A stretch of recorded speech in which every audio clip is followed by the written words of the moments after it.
My dear Australian native friends, I am a Canadian citizen actually living in Africa. I have practiced law in Canada and abroad at the national and international level for over 30 years. I am actually retired. It is obvious that your actual government has lost contact with reality, more particularly when Amanda Richworth declares that her government does not support recent mass protests. It is also evident that your government has lost control of the immigration process, or is it that their left-wing views seek to adopt the sick and pervert views of the American Democrat Party in the USA? On the other hand, you must be very careful applauding speeches of neo-Nazi representatives, as their extremist views can ultimately lead to chaos, violence, and social dead ends.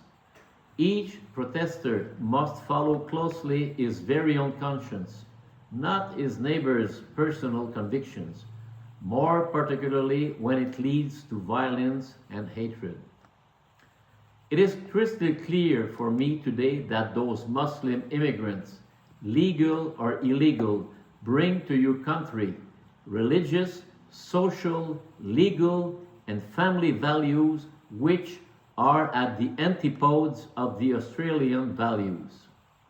A simple overview of the Quran and the Sharia law perfectly exemplifies this assertion.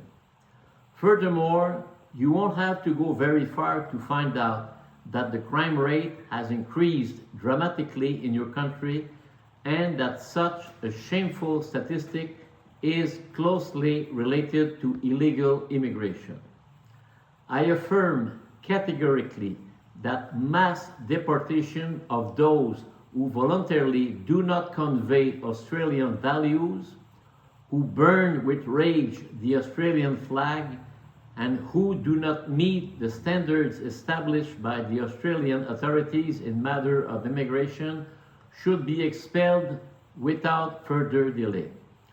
Australia should have the right on an interim basis to expel such individuals in order to seize the Muslim population of Australia. If the deportee wishes to be heard, he will go through Zoom from Somalia or Afghanistan. Let's be clear one more time. Individuals who treat women like pieces of shit, who worship a pedophile prophet who married an underage child of 9 years old, who militate against the infidels, going so far as to advocate their extermination, are sick and perverted people. Those individuals are a threat to Australia and they must be treated like we treat a stage 4 cancer. There is an old adage which says that you do not find canary birds into a nest of crows. Thus, Australian and Muslim immigrants don't come from the same mold. It is undeniable. We can affirm that Muslims have great difficulty adapting wherever they are in the world. They bring problems and even chaos everywhere, often with their stupid and insignificant battle cry, Allah Akbar. And we haven't talked about the economical costs related to those lazy illegals doing their very best to suck the Australian ministries to the blood. No benefits of any kind should be allowed to those sinister individuals who simply bring nothing positive to Australia. Finally, ask yourselves why nobody wants Muslim immigrants in their own park through the world. Neither the Egyptians, nor Jordanians, nor Arabs, nobody wants to import potential problems from uneducated individuals who moreover seek to convert their adoptive country. Australia must act efficiently, swiftly, and unequivocally. Out, out, out.